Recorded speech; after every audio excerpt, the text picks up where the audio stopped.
Good morning, everybody. Good afternoon to some of you. So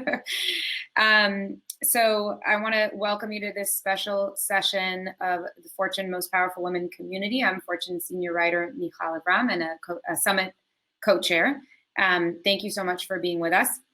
This conversation is presented in partnership with AWS, and we want to thank them for their partnership and making this event possible.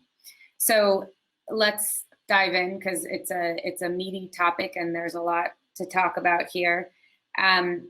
Society is more digitally connected than ever. I think we can all agree on that. But in many ways, we're also more separated than we have been in a long time, at least, due to the pandemic and some of its byproducts. This isn't just an issue on a human level, but for business operations as well. And so we're going to talk about how technology is helping to bridge this gap, pushing to promote and increase collaboration, communication, and innovation, and doing so at scale. So I want to quickly introduce our discussion leaders here. Teresa Carlson is Vice President, Worldwide Public Sector with AWS. Kirtiga Reddy is a partner with SoftBank Investment Advisors. Irana Wasti is President of EMEA with GoDaddy. And Chris Miner is the Managing Director for Professional and Cultural Exchanges in the U.S. Department of State's Bureau of Education and Cultural Affairs. You win for the longest title. So, like I said, I think we want to keep this conversation very global and hear all of your different perspectives. You all come from very different regions and different businesses and organizations. So I think that'll make for a really fruitful conversation. But let's start it off on like a kind of more of a fun note. I think we all have of when it hit us, when we realized sort of the weight of what was to come and the consequences here. I'm just curious to hear from all of you, all four of you. What was the last flight you were on before things shut down? And did you have any sense on that business trip or personal trip of what was to come? So, Teresa, why don't we start with? Well, it's interesting. My last flight before COVID was actually like a week before I got married, which was March 7th. Then the world really did. I had the last big party, I think, before COVID. But I was coming back from London on a business trip, and I remember the flight was really full. And thinking to myself, even during that flight, wow, why is the flight so full? But I never dreamed, by the way, that things would change so much. And the fact that I would not be flying for a few months after that and changing my entire honeymoon plans and not going anywhere, staying close here in the States where I lived. So we didn't get caught outside. And that was probably one of our very best decisions, in fact. Wow, that's definitely a good one. Chris, do you want to share yours? Sure. My last trip was in December, and I had gone to Bogota, to Colombia, to meet with actually our Fortune State mentees, alumni of our program, and had an incredible program. I was so happy and so looking forward to welcoming our new participants in 2020. So that's changed dramatically, of course. We'll definitely get to that in just a little bit. Kirtiga, do you want to share yours? Sure. I went to India late February, and Corona, we were hearing about it in China, late February, remember. My flight back was to Singapore. They were beginning to quarantine there. So I changed my flight to have a different route back, never knowing that 6 months later, we would be in this virtual setting with a long stint of work from home. Let's go to you. Am I pronouncing your name right, by the way? Please. Yes, you are.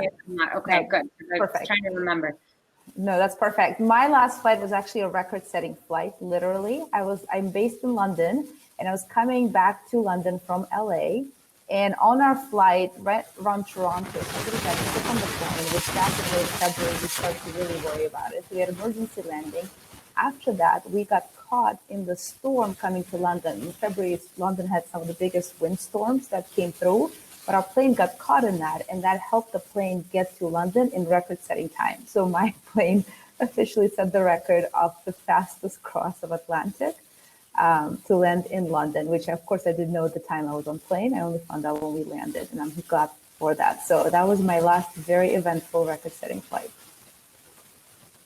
I started with this question because we got 4 really good stories. Irana, by the way, I heard some static on your end when you were speaking. I don't know if there's something going on with the microphone, but hopefully it resolves itself, and hopefully everybody can hear us okay.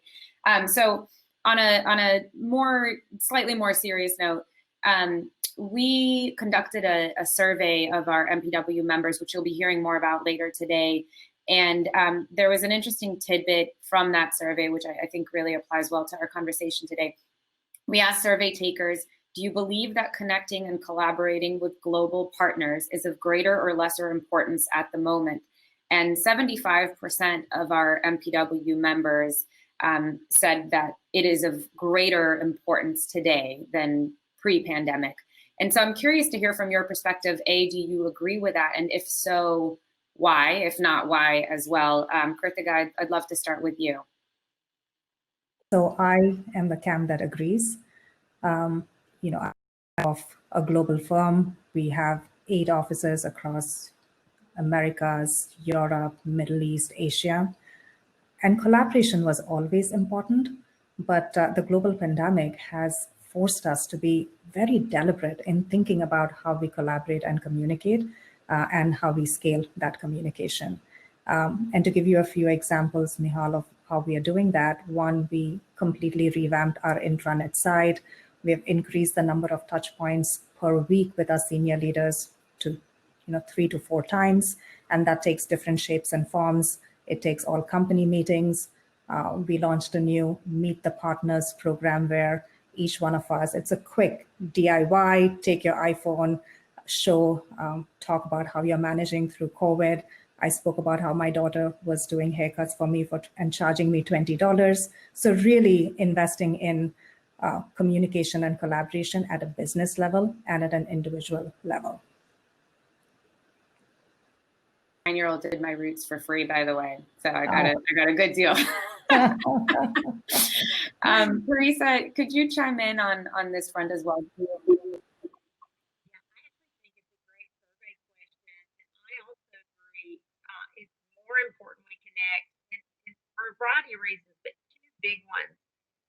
One is I found, I work with governments around the world and educational institutions. I now have other industry groups I'm working with, but on the government and the education side, they need help more than ever.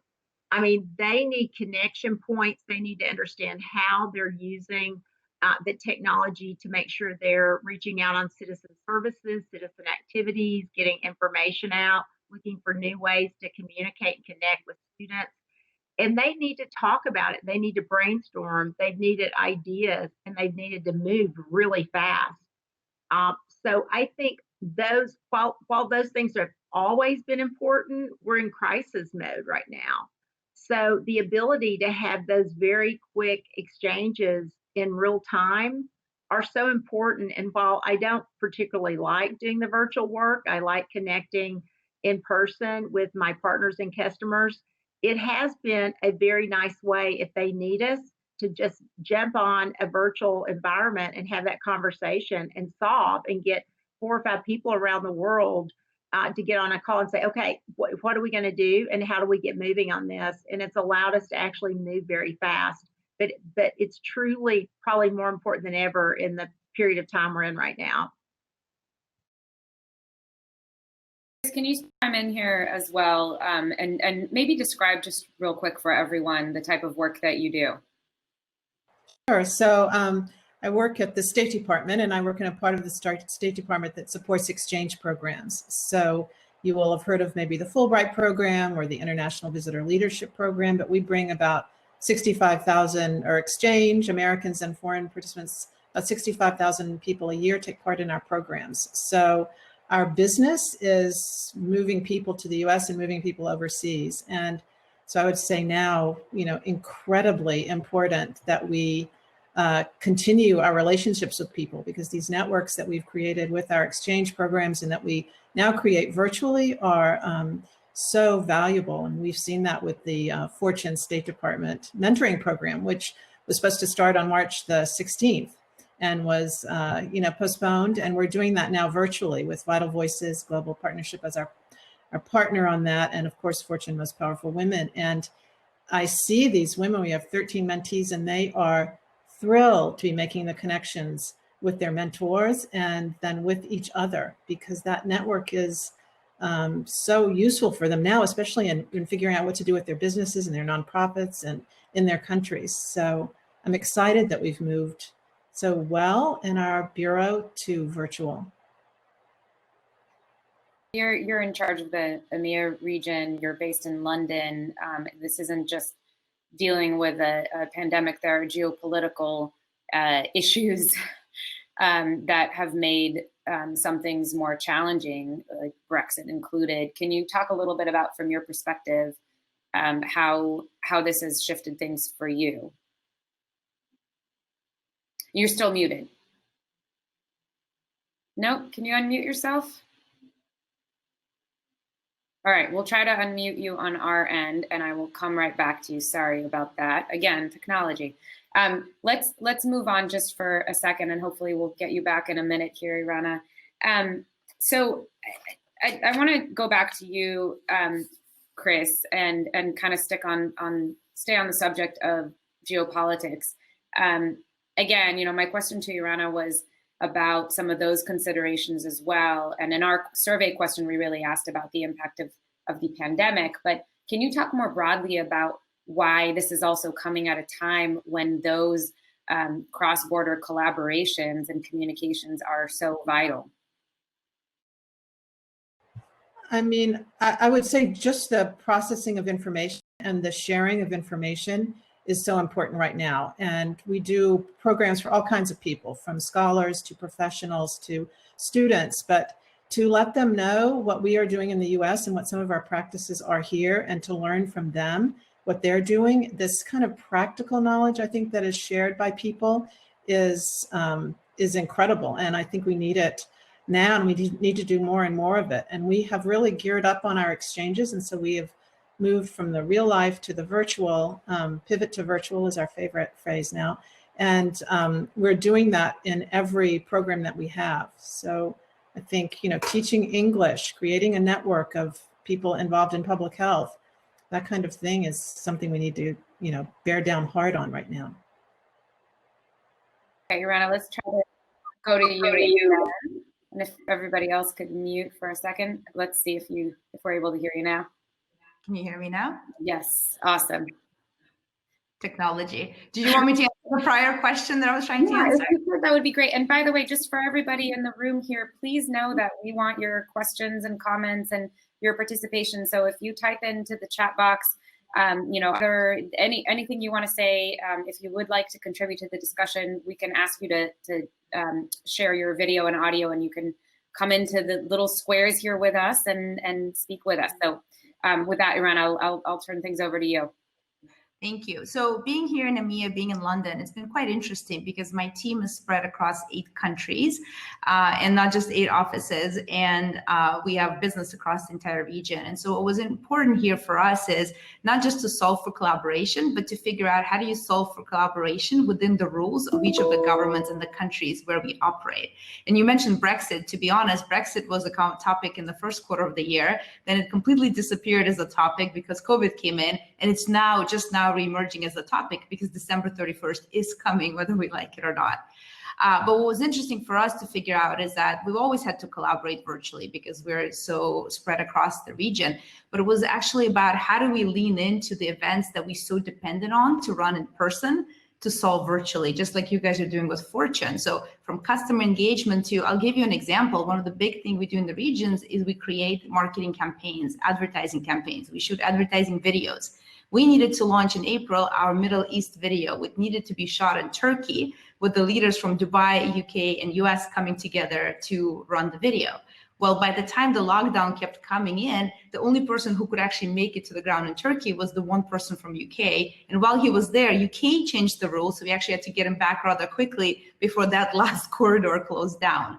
But what basically happened is we've all pulled together to collaborate via virtual conference to produce quite a successful advertising video to shoot to launch in Middle East. So just leaning into every possible virtual tool we have to continue the business going, because our customers still need us and we still need to run the business. That's probably a good segue to talking a little bit more about the technology piece of this. Teresa, you brought up earlier, I think, the acceleration of digital transformation that we're seeing across so many sectors. And Iran, I want you to get into what you're seeing with small businesses, because that's kind of your bread and butter later on. But it's interesting, with the public sector in particular, which Teresa, you've dealt with for years and years and years. They have been very slow moving to embrace cloud and all sorts of different transformational technologies. Can you talk a little bit about what you're seeing now? I mean, I hear a lot more about that acceleration on the private sector side, but I'd love to hear your perspective in what's going on in public sector and what's at stake. So one of the things that we've really seen, I mean, I'll have to say in the last couple of years in public sector, we've seen a big shift of moving to cloud computing anyway. So they're moving, but as you point out, they can be laggards in many areas. There's different parts of public sector and government. Some move really fast because they're more innovative in what they do. Others are laggards. But during COVID, even though we were seeing a steady movement of customers going to the cloud and creating new applications and looking for new models, I would say we've now, in the last 4 or 5 months, I've seen as much innovation in that period of time as I saw in 2 years. So you can imagine what we've seen. And the reason for that is governments needed to be able to create and look at data in multiple ways. They needed to merge economic data with health data. They needed to understand what was happening in their environment. So like no time before, they had to create both new applications or APIs into old ones to make sure that they had the data that they needed. That was one reason. The other, as you can imagine, they could not get into their environment. They could not get into their offices. They could not get into their data centers, everything from defense to intel to civil service. So they had to figure out, how do we operate? So this has been a real change for them, even if you think about in the intelligence or defense world. If your individuals, your workers cannot get in to do the mission, what do? So they've had to rethink their entire model now if this continues to reemerge or we have another pandemic that pops. What's your operating model? And they need data that shows a common operating picture of multiple sources coming in, because they don't have time to run and go get those. So you've seen what I call data-driven migrations and models to look at data, creating new data lakes to hydrate those lakes with the information so that they can do machine learning. You've seen new solutions created very quickly. You've seen the states now responded, some of them, to payments for unemployment, which was really important. You've seen contact tracing, the ability to understand what's happening in their environment, where are their testing centers. And then lastly, I'll share one of the big observations for me early on from our governments was like no time in my lifetime. We've seen people tune in, 5, 6 times a day to their government to find out, what do I need to do? Am I in a lockdown? What's the resources? What hospitals are available? Where can I get testing? What are the symptoms? What are the rules? And then I need payments. How do I get my unemployment? How can I be helped through my Small Business Administration? So they've had to respond very quickly. And one of the things that was missing, believe it or not, was like a basic call center so that you could call in. So governments needed to not only listen, but interact with their citizens and constituents. So both at the state and federal government levels, we've seen them create digital call centers based on cloud, where they could set these up in hours, not days or weeks, and immediately begin to get incoming calls and do all that digitally. And then through that, they could create an environment for much more automation and knowledge. But Michal, it's been pretty amazing to watch how government reacted to this around many countries globally, but how they created new policies and models so they could acquire technology. Their ability, I mean, I think it was a real eye-opener for what they were able to do in a new digital world. And I don't see us going back anytime soon now from the progress that's been made during COVID. Nobody wants a crisis, but we also know history tells us that during crisis, we usually get a great deal of innovation in solving for whatever the reason that happened. There's a lot there to unpack, and I want to turn to Kirtiga because it seems like while Amazon and AWS definitely does a lot, everything basically, and provides a lot of this technology, there's so much there that's happening now, not just, of course, in the public sector responding. This sounds like just a wealth of investment opportunities. And Kirtiga, I know that your ability to be out there and look for those opportunities has shifted as well, just like everything we do has shifted. But tell us a little bit about what you're seeing. Like, I'm so curious to know what the startup class of 2020 is going to be like and what's bubbling to the surface now. Totally, Michal. And picking on some of the themes that Teresa, Chris, and Irana mentioned, the Vision Fund, as many of you know, is one of the largest tech funds in the world, over 100 billion in management. Our typical check size ranges from the hundreds of millions to the billions. Investments in companies like Wework, DoorDash, Uber, Guardant Health. Hopefully some of those are products and services you have used today. But what we are seeing is a significant digital acceleration. If you just take e-commerce as an example, it took in the US, the adoption went from 6 to 16% in 10 years. And just during the COVID timeframe, in 10 to 12 weeks, that went from 16% to 27%. And I'm sure many players across this panel and in this room are seeing the impact of that. So whether it's e-commerce, whether it's health tech, whether it's entertainment, whether it's enterprise, we are seeing significant digital acceleration. We are seeing that manifest in our current investments over the year. So in the last 10 months, Michal, we have invested over $2 billion across 11 companies. And again, they span that spectrum of e-commerce, health tech, enterprise. And it's phenomenal also to see the sharing across the portfolio. And this speaks to some of the comments that Chris was making. And we see that on the private side as well. For example, with Wework, they saw what was going on in China, took lessons from that, and they spent the last few months retrofitting and getting their buildings with the right HVAC, the right sanitation, the right social process. So it's pretty tremendous to see that kind of scaling and that kind of sharing across the ecosystem. You for just a second because you brought up Wework, and this is another thing that you have, another just interesting thing that you've taken on at a very interesting time. You joined the board, I think, in February, so just kind of at the beginning of all of this, at least in the United States. Tell us about that experience. I mean, not only did you join at such an interesting time in terms of the pandemic, but obviously a company with lots of changes and lots of scrutiny. So how has that been, especially doing this all virtually? Totally. I joined in February. I remember the board meeting being the first board meeting being a few days after I joined. And I was thinking to myself, do I go in person? Because there was a lot going on at that time. And it was literally within a few days. And I remember Jen Barrett, the chief legal officer, saying, come down, even if you have to leave early, it'll be good to do face-to-face. And that was my only face-to-face board meeting. And I'm so grateful to her that she said, come get that flight in.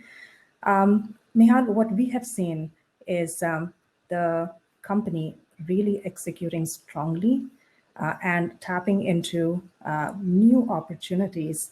So for example, they're seeing new demand from enterprises where even if they have a work from home policy, they're offering their employees the opportunity to go to Wework locations closer to where they live. Chris, you were talking about the exchange across different countries and the movement. So the company, for example, has a partnership with NYU, where they're offering students in Shanghai who are not able to travel back the opportunity to do fall semester from a Wework location. So it's been great to see the company execute strongly, look for new opportunities, and focus on emerging stronger as we emerge from this pandemic. To be a fly on the wall during your board meetings would be quite interesting.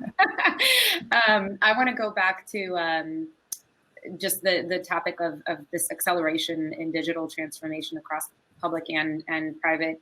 Irana, can you chime in? I mentioned earlier you have this vision into this viewpoint into small and medium businesses. And it's interesting to see that acceleration is happening there as well, where in some cases it wasn't in existence at all. You've got some interesting data points there as well. And I'd love for you to just share some thoughts.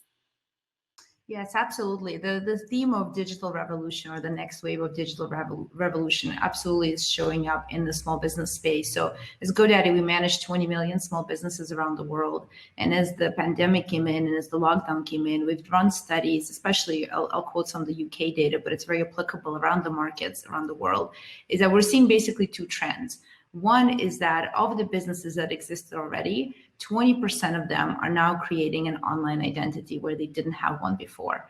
And so in the past, where we had to educate the small businesses on why they need to be online, why they need to have that online e-commerce presence, this pandemic alone accelerated that shift to online for the small businesses. And small businesses both had to create that online presence, but also evolve their business model to be able to run online. Just one of my favorite examples is a customer from Germany that we have. He's a tattoo artist.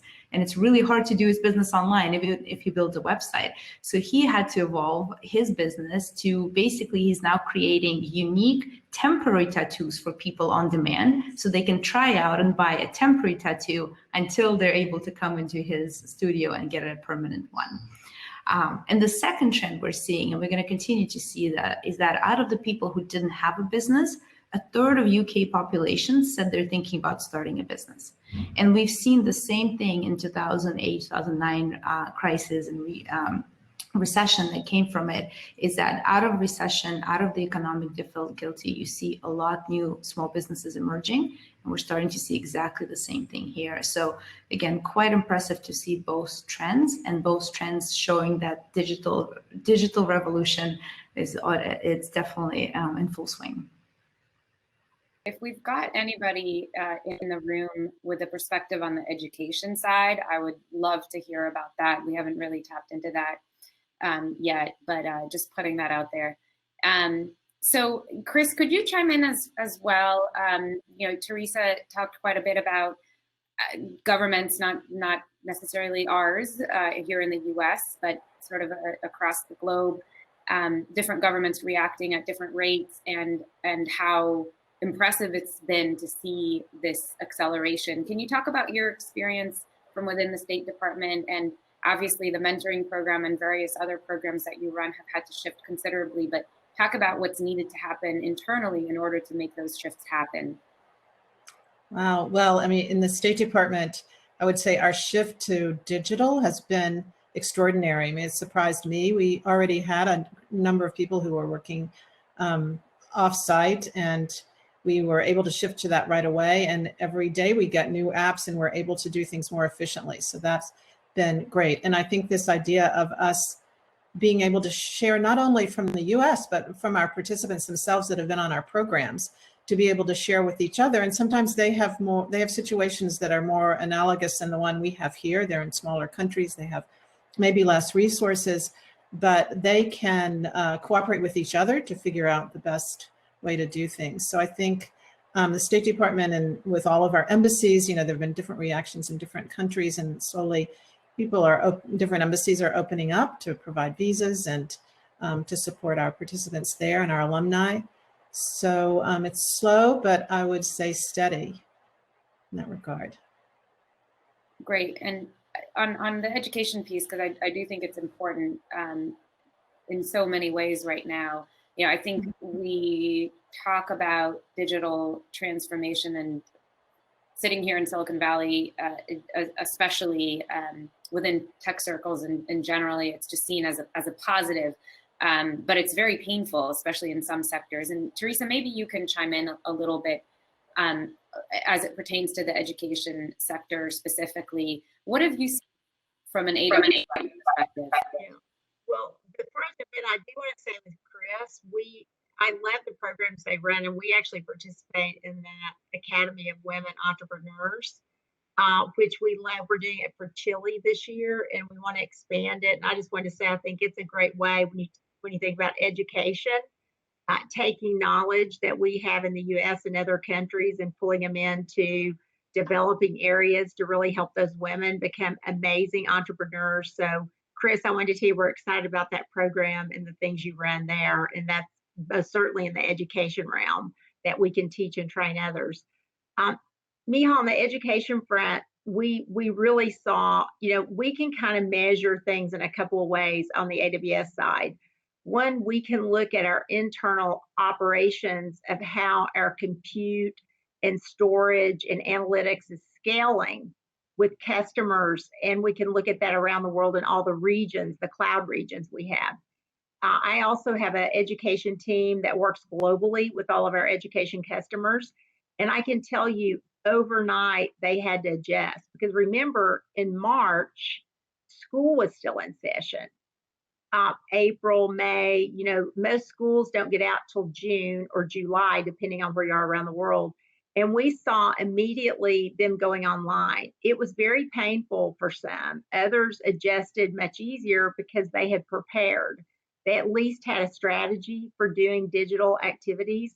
At the university level, before I jumped on here, I was just on a phone call with one of the university presidents who was saying, his big concerns is they are adjusting to the environment. They've kind of figured out what they have to do. And most of them have done a combination of virtual, digital, and in person, and they're rotating. So you're seeing them adjust quickly to what they need to do in their local environment based on COVID outbreak. And they're doing that. But what I hear the most from them right now is they're so worried about the economic downturn and their students getting jobs. So what they want to talk about is not just getting their students online to educate, but I'm seeing a big shift in how they talk about having the skills they need when they graduate to get a job. So we've seen a big move of let's teach the students working backwards from what the employer needs so that they can get a job when they graduate, or have what we kind of call badging or credentialing along the way so that they can also work to make money. And technology is one of the best ways to do that. There's millions of jobs out there, and we want to help get these students to work. And that's a big shift. And the last thing I'll share that I've seen across all of our customers, we had a huge uptick of training courses. So we have a training and certification team, and across our customers, our government customers, as an example, they started really absorbing the training courses for cloud curriculum. So that was exciting, where for us, at least you saw in their time that they couldn't really do what they needed to do. They were really trying to reskill and upskill themselves. So a shift again, totally to figuring out how do we have a full digital model or a partial digital model. In countries like Egypt took 7 million students online, as an example.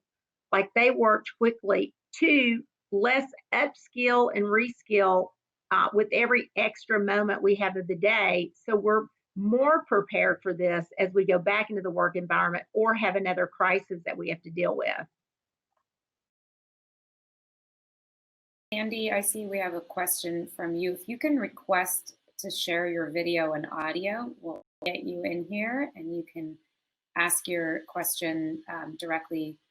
And I think your question is for Teresa, but Urana might have some thoughts on this as well. Let us know. As Sandy joins, I think just the one thing that I want to highlight on the education side is that I am concerned about the growing divide between the digital have and the have-nots, and how that impacts low-income students, elderly. I work with Teach for India, and we have 32 students that they serve in the most impoverished sections. And it's a true challenge to make sure that they're equipped with the right digital tools. And if we don't do that, it truly will set them back and have generational impact. So there are a lot of challenges that we have to work through. Can I just jump in on that and say I agree, and that was a remiss of me for not bringing it up, because we should do everything we can. We do see that, in spades globally, where you do not have the students where they have the access, and even in the U.S. where students should have access, we do not have internet access. And to me, governments globally, that should be a key priority for them to be able to connect every home. And you have good examples where that occurs, like Singapore, who has a strategy of connectedness. In Australia, they're doing that. And so I think all of us can help pushing on the policy side with government leaders that they have to have if they're going to have a digital first strategy, it's got to be digital for everyone, just not digital for some. As we wait for Sandy to hopefully join us, if not, I'll read your question, Sandy. I want to ask you another question here, switching gears just a little bit, but we've talked a lot about technology and all that it is enabling, and obviously there are a lot of issues just within that as well, as you both just touched on with this digital divide. But there are also limitations to when you have technology to what it can actually do. What are the things that you wish you could be doing right now from a business and collaboration perspective? And are there tools that you wish you had at the moment? Anybody raise a hand, whoever wants to take it first. Joanna, go ahead. Happy to start. I think I have to say that the way we've evolved to leverage technology has been beyond our own expectations. Our ability to take workforce home, our ability to engage, to run business, successfully continue to run everything we used to think is so critical to do in person, to run online. I think the piece that continues to fall behind all this is that there's no way to replicate team connectedness, team engagement, that personal touch and that human touch that you get from being face-to-face, for creating face-to-face offsites. There's just, with every way we try to replicate it by setting up Zoom social hours and setting up offsites, and we've done a good job at them, I think, but there's still something about that personal touch that we can't replicate. And from my personal example is, as opposed to Kirtiga, I joined Sage Board right at the lockdown. So all of my entire onboarding, entire board experience has been all virtual, including the interview process. So I've got to learn about the business. I've joined 3 board sessions. From a business perspective, I feel like I'm up to speed. From a personal perspective, it's extremely hard to establish those relationships and understand people. So I feel like we can run the business quite well. The human touch is something that's really hard to replicate. And so while we are adjusting to this reality, we do hope at some point we can still, maybe not at the same level, maybe we don't need to travel weekly for sure, but there's some need for that personal connection to really get to know people and give people that way. Add something, if you don't mind. Totally agree with both what Irana and Teresa and Kirtiga have said. These, first of all, these people to people, that's my business, is people to people connections. And we've found that while this virtual is so great, it doesn't give you that connection of bringing someone to the US and, seeing for themselves that, for instance, I just heard a story about someone who said they came to the US, they were waiting for a bus. It was the same, traffic, it's always late, just like my country and Pakistan. And then the bus came up and it knelt down to pick somebody up that was disabled. And the fellow said, I wouldn't have seen that unless I had been in this country. But it's that kind of thing, that kind of touch, as you said, Irana, that you get when you're actually in person. So while I think, all the virtual is fantastic, and we'll move to probably hybrid programs afterwards, keeping us together with each other in real time is great. And finding the tools, we have found that in many of the countries that we work in, Tanzania as an example, we do a lot of English language learning for young people, and they just don't have the tools to do this. And so our embassies have stepped in, and we have also to provide people with the funding or the tools to be able to connect with us in our programs and to continue learning English, for instance. And Michal, if I were to add, I think I've seen both sides of this in terms of the extreme creativity that Irana mentioned. I hosted my first Zoom baby shower, and we all had Zoom backgrounds that were customized. I attended my first Facebook Watch wedding party, and we're participating in a live wedding. I always think about, are there things that could be done better because of this virtual environment, as much as we all experience the challenges. And one example I have there is Emerge. It's a program, an accelerator program that the Vision Fund did in partnership with Wework for underrepresented founders.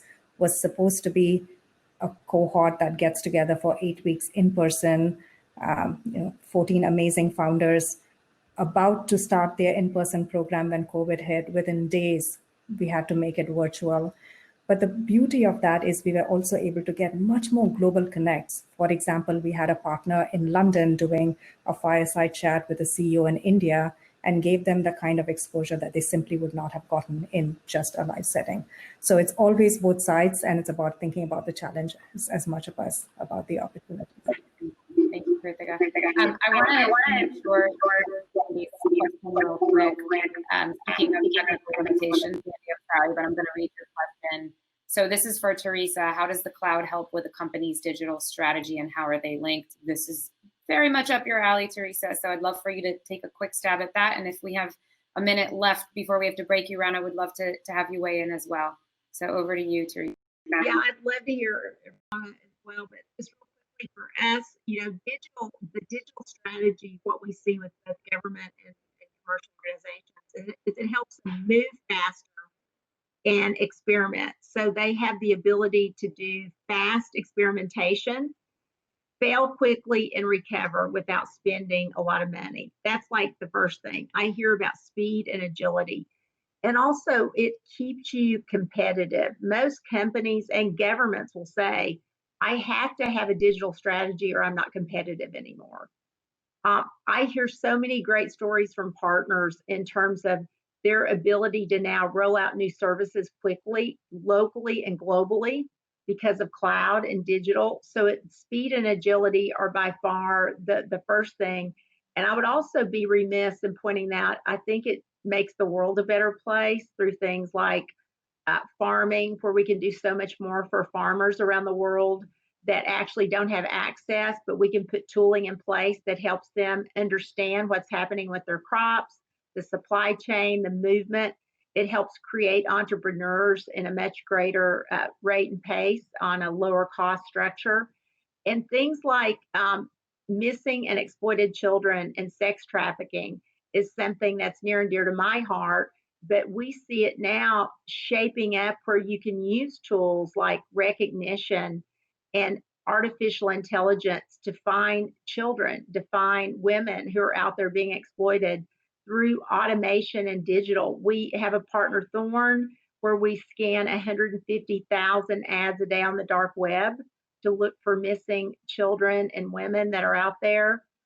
We've had thousands that are recovered. We work with over 50 policing departments, and now we're doing it internationally. And you think about humans are at the point they can't do a lot of these things as fast. And some things are too hard for them to even look at on a regular basis. So I think digital and the world of innovation and technology allows us to do things that we never thought of at speed and scale with the agility we need. So it helps on many fronts, and that's just a few. I could talk about this all day, so I'll pause because I want to hear from Irana. And real quick, Irana.